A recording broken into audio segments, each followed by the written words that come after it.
So I started making this video thinking I would explain how to do the seals on these TWF cartridge forks. Turns out I'm way too dumb to actually explain that. I barely did it myself. So if you want to watch me suffer and figure it out and make a mess of my shop, stick around. Otherwise, it's not going to be a great how-to, but it might be mildly entertaining. I'm pretty bad at this, but I'm gonna still try to show how this comes apart. So there's a couple of things that are different with the cartridge swap forks. Obviously, you're gonna need a few more tools, like the cart holder, the spring compressor, the thing to pull up the plunger that threads on. I just made this, but they have commercially available ones. So I'm gonna try to get this apart and see how this goes. As, like I said, I'm pretty bad at these. And one more thing that's making my life infinitely easier, so I don't have to use three hands, is the bicycle clamp. They're pretty cheap. They're like 30 or 40 bucks on Amazon. But this makes my life infinitely easier because I don't have to hold the fork. So the top just twists off, and when it does, unlike on regular SV forks,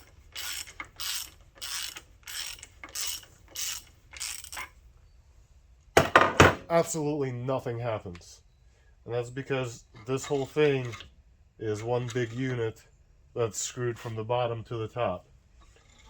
So what I need to do is pull it up slightly and use the spring compressor to, well, make it do its job. There are these holes on the top here that let the top of the clamp hold it, and then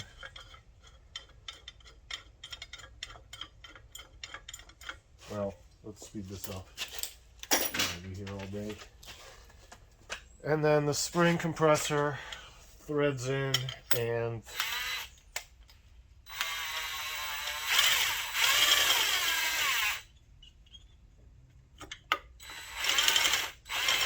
is going to work as advertised and crush the spring a little bit.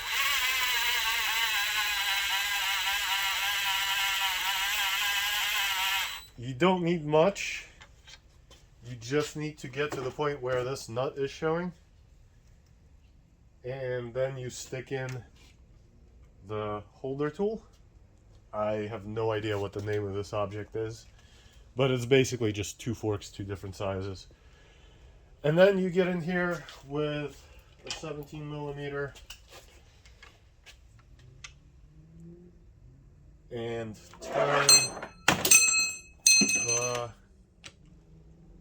take the cap off. So this is just basically a lock. You can hold the nut and turn the cap off. I usually try to keep the nut in the same place, that way I don't have to mess with the heights too much. So the adjuster bit comes off and we're going to put it aside. The important thing with at least TWF carts, probably AK-20s too, is not to mix up the left and right side. They do different things.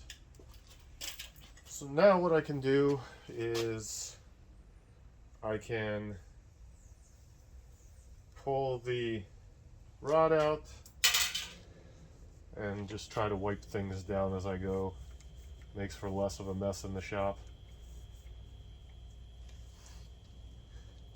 And actually, maybe I don't have a choice but to remove the nut, so I'm going to. So I guess the nut comes off.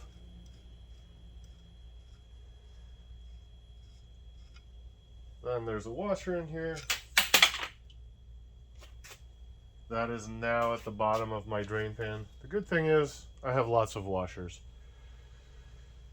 And we are basically done with the spring compressor. So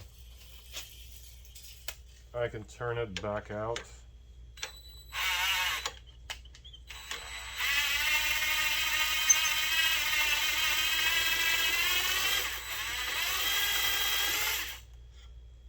And take it off.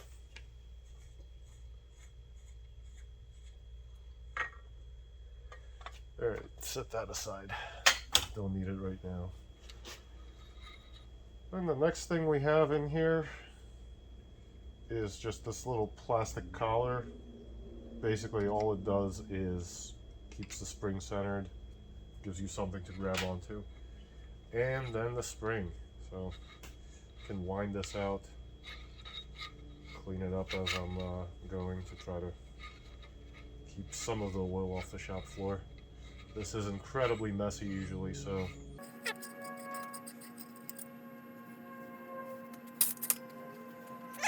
now what we've got is a fork that can be drained. There's nothing in here, so, well, there's nothing in here that'll fall off, so I can just dump the oil into my oil catch.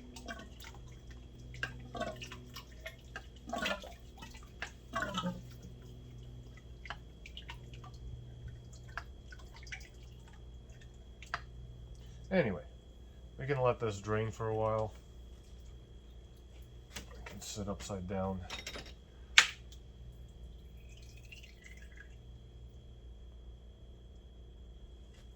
feel like I just lost something. I think there was a needle in there that just dropped to the bottom of my pan. Oh god, this is going to be a disaster. Anyway, so while it's draining, I guess I'm going to have to go fish for the needle somehow in a minute. But while it's draining, I can use the impact to hit the bolt on the bottom. And hopefully the whole cartridge comes off. So the trick here is to hit it hard and fast so that you get as much as you can without having to hold it.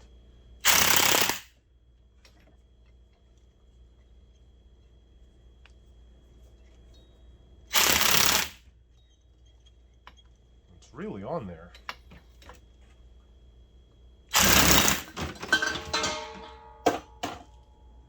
Drop your other forks.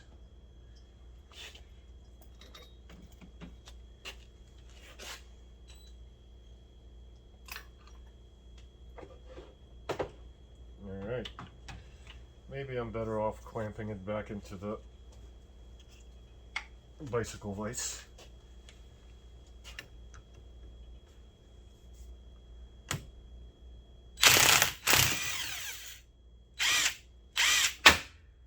Thump.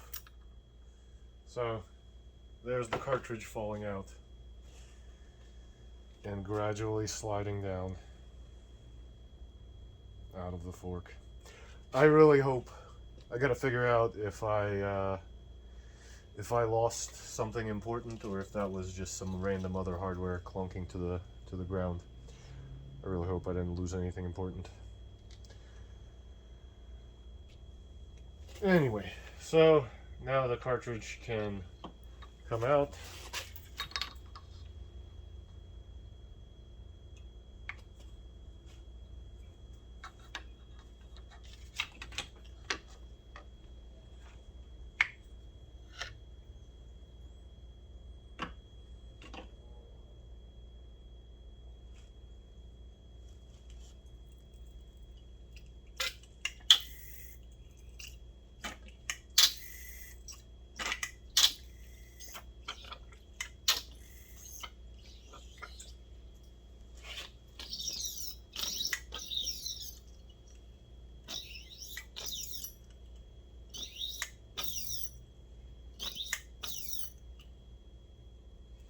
And all this stuff can sit there and drain.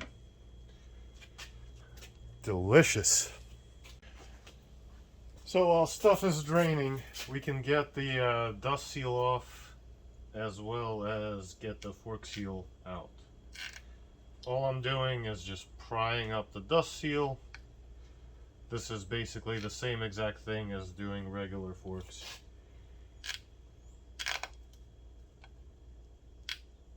Pry up the dust seal, and then, come on.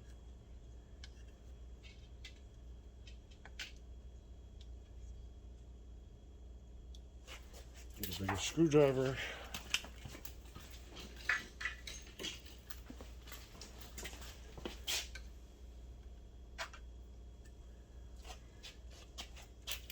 And then inside is the clip that holds the fork seal. This is the same exact thing as on regular forks. Well, these are regular forks. And it's just a spring, so you just squeeze it and pop it out. So we can do that.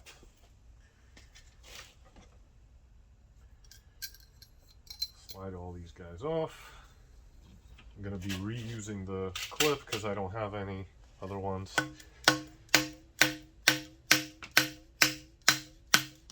And then basically just slide hammer these guys apart. So let me stick this over here so it can try to drain itself.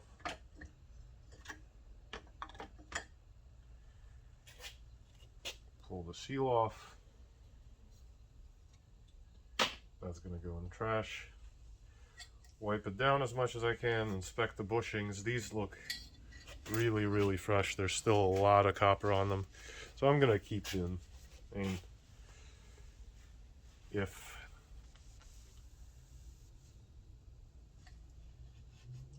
I were doing this again, if I had them around, if I had spares around, I would probably replace them, but I actually don't have a spare right now. So the difference between the regular fork and TWF, the bottom of it is completely cut off. On the stock forks, there's a lip, and, well, let me show you a stock fork, because I have them right here. So on the stock forks, there's a lip, and there's a, here you can see it better. There's a lip, and there's a plastic bottom, centering thing or whatever. That all got cut off, basically around the lip, and the cart is just sitting there, and there's nothing preventing you from going all the way through, in and out with the cart. So the only reason the forks don't spread apart or whatever, there's nothing catching it, it's just that the top and the bottom are bolted together through the cart. The distance stays the same, the cartridge. So I'm going to go Google up if I am missing a portion of something. I'm going to drain my drain pan, which is a little bit of an activity. Okay, get my bolt and washer out of there, and then we'll take a look at getting these back together.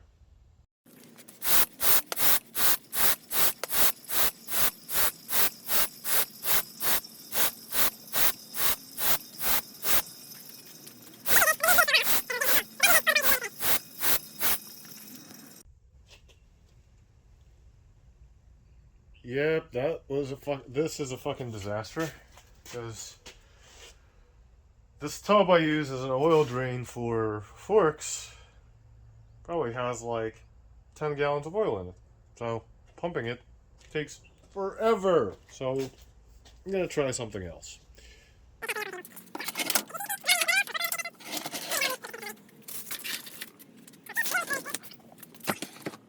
Alright, now this giant tub of bullshit will drain a lot quicker it'll be below, above where the oil is coming.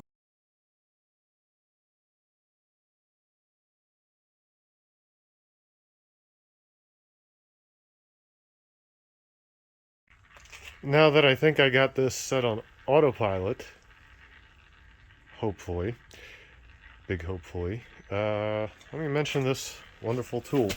So this is a minivac fluid evacuator. It's basically just a fluid transfer pump. I use it for draining tanks or also sometimes draining oil out of things. Originally, I actually bought it for my Volkswagen because the correct factory oil change procedure is to extract the oil out of a GTI through the dipstick.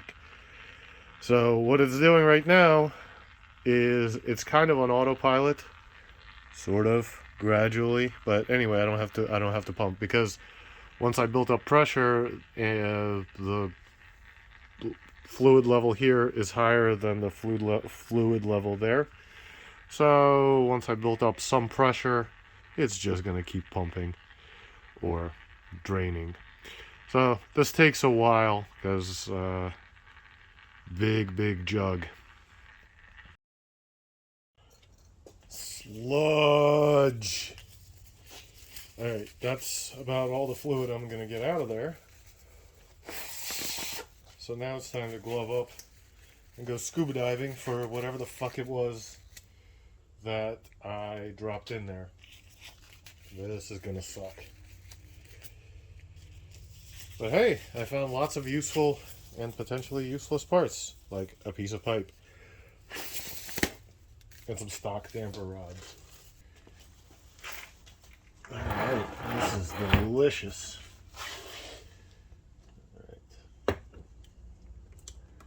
Alright. I need a bucket. I used all my buckets. All my buckets are currently occupied. I need to find a new bucket.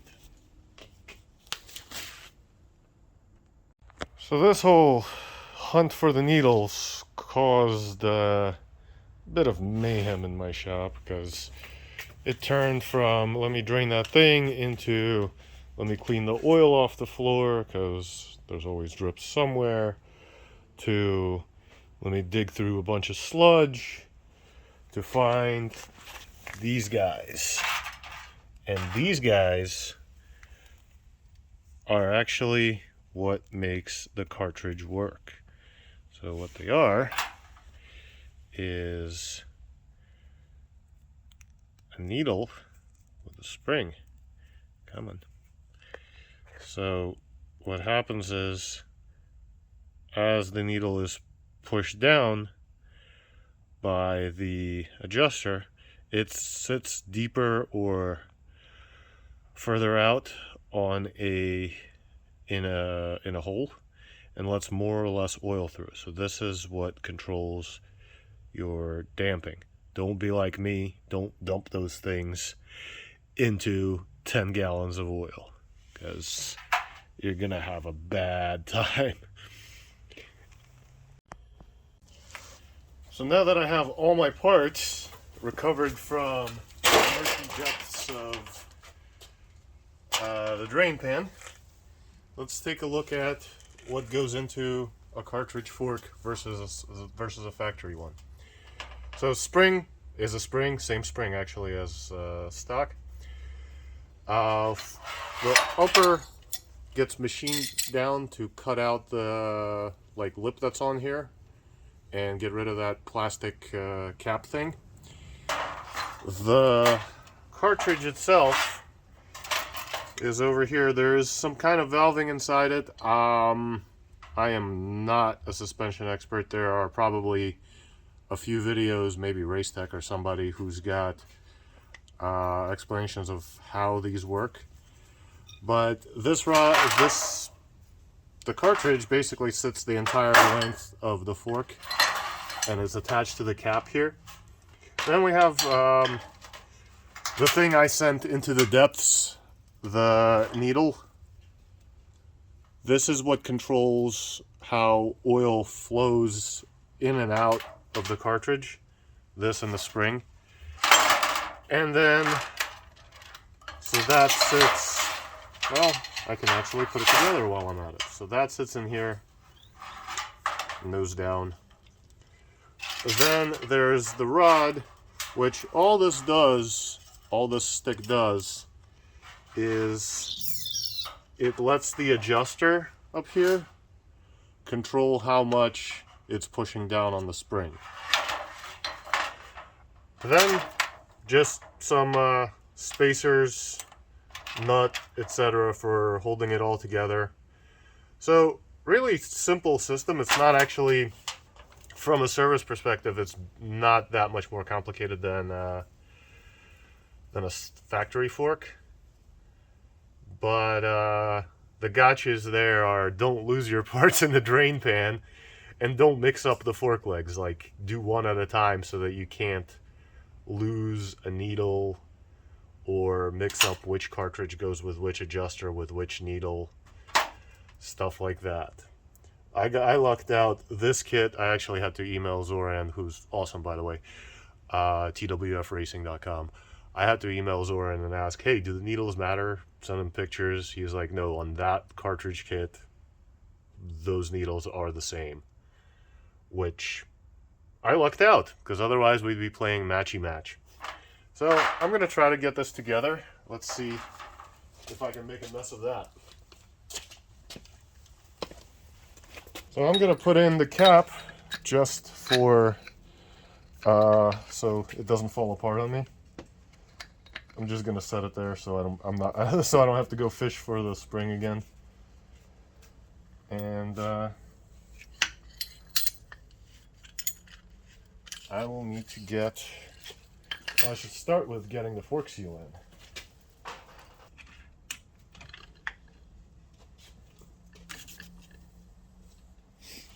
So using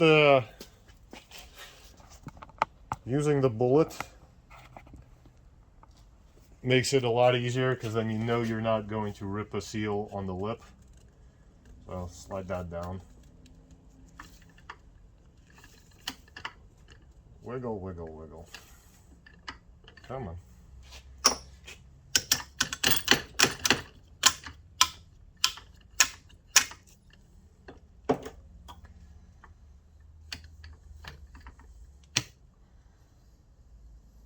So I want to get the cartridge set first, then I'll deal with the seal.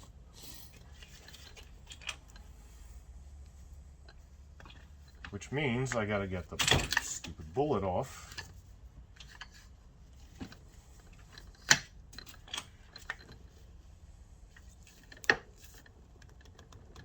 It's really stuck on there.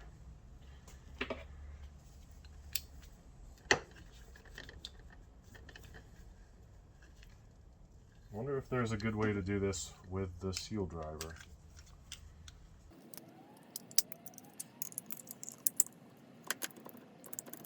Okay, that doesn't work.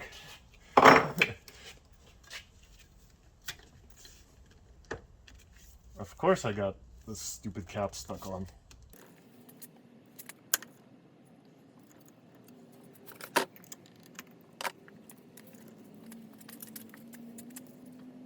Alright, screw the cap. I'm gonna get the bolt set first.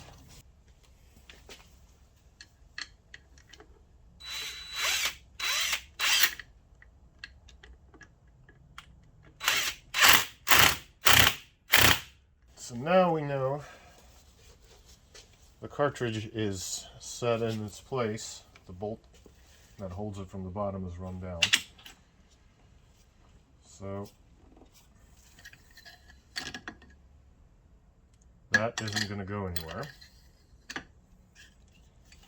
Let me free the upper from the clutches of the seal bullet. I really don't want to have to cut this off. I will if I have to, but they're just at that price point where you kind of don't want to have to keep buying them. Because yeah, they're probably like, there we go. They're probably like $10, but if you have to spend $10 on one of these pieces of plastic every time you do a fork.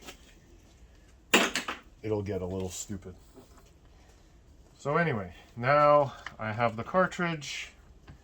I have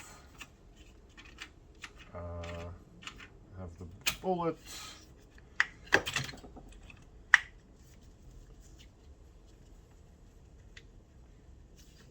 I need to drive the seal home. Let me do that.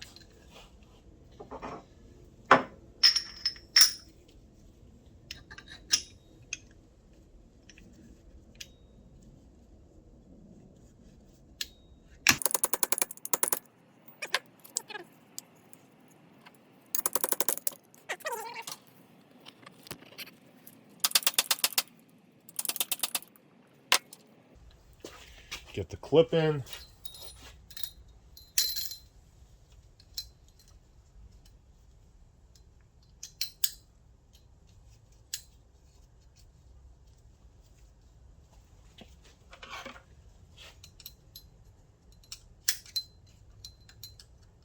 Make sure it's fully seated everywhere.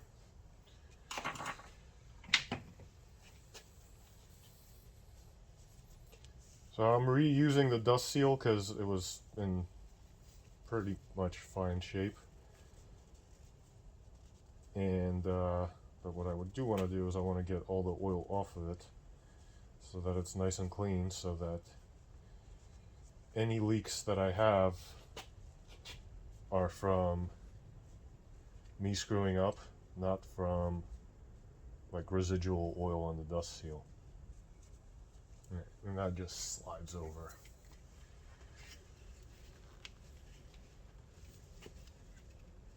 And goes in. Alright, so now I get to add fork oil. Clean everything up as much as possible. The cleaner everything is, the better for everything, and then if you have oil somewhere, you know it's new oil and not old oil. So Zoran recommended Maxima 125, 150. And I guess that's what we're using. It's even factory approved. In this case, Twinworks factory approved. So I'm just gonna add a bunch.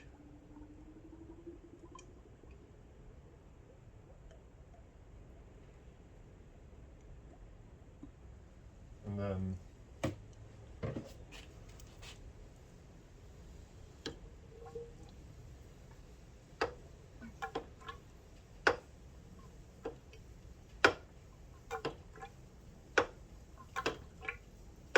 pump the fork leg. Alright, putting the rod in was a bit early. Let me set that aside and grab my homemade cartridge puller tool.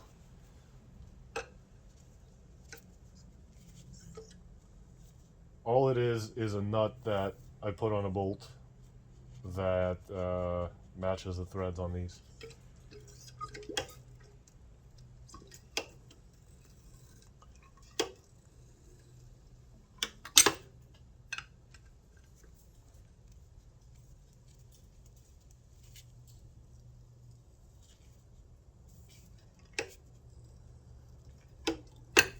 So pump everything up.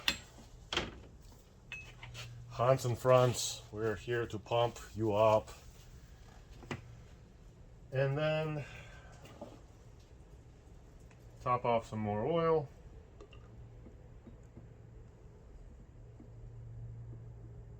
That's way too much. And grab the fork oil level tool and suction that out.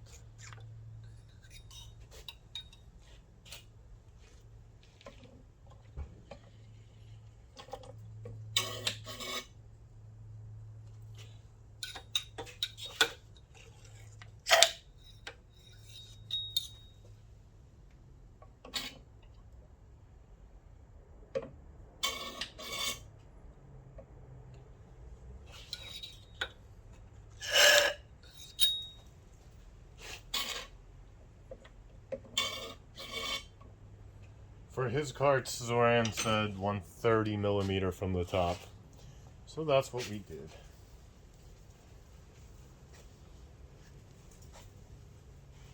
Alright, so now I'm ready to dump the spring in there.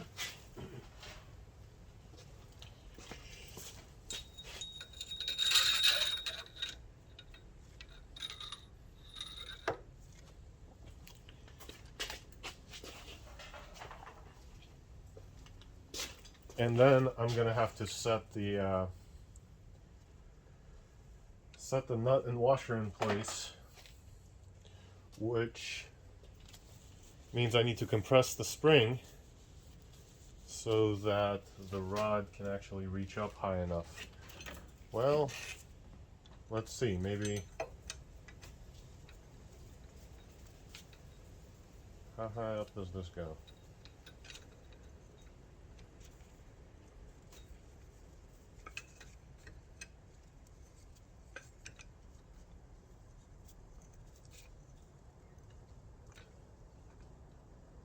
Alright, it doesn't go high enough, so I'm going to need to compress this and give myself the room to work.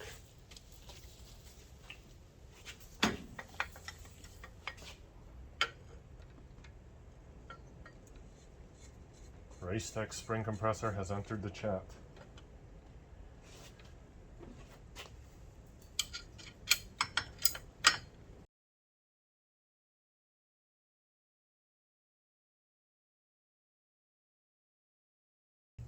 That should be high enough. Let's pull the rod back up.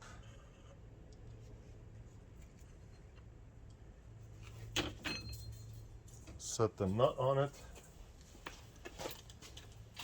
Where is the nut? Well, put the spacer down first.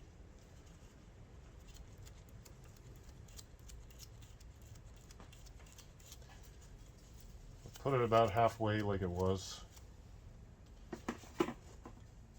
and then get the holder in.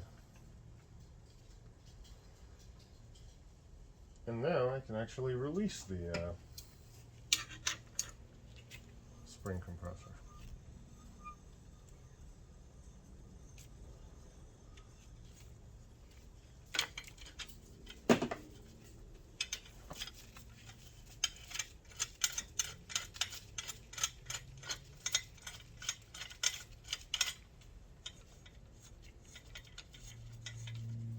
Spring compressor has left the chat. So next, all I have left is put the adjustment rod back in. Boing, boing, boing. And put the cap on.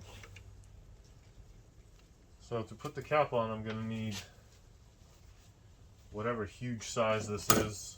I don't actually even have this as a socket. I have 1 1/4, which happens to match it. And I'm going to need a 17 to hold that lock nut.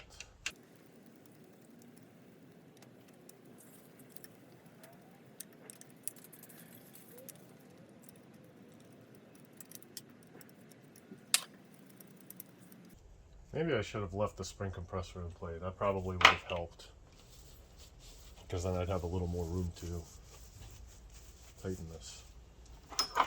We'll get it.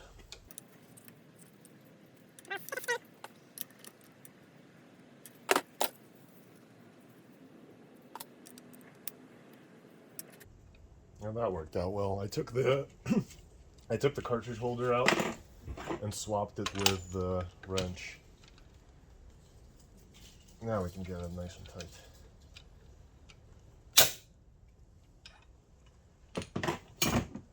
Alright.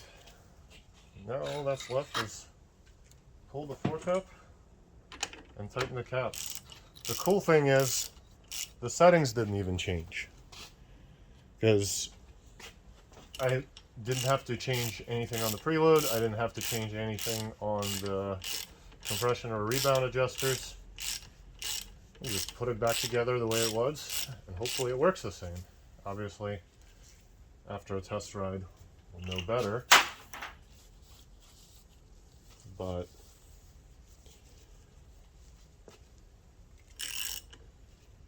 it didn't seem like a particularly hard job. I think the hardest part about this was being an idiot and not knowing the steps in the exact order that I should be taking. There we go. Job done. Just got to clean up any extra mess I made and put these guys back in the bike. Maybe get another season of racing without leaking seals. That's the plan anyway. So, I hope you enjoyed that. I'm sorry it was less informative than I would have liked, but I'm not super good at this. I just kind of muddle my way through every time. But hopefully you learned something. Mostly that I'm an idiot.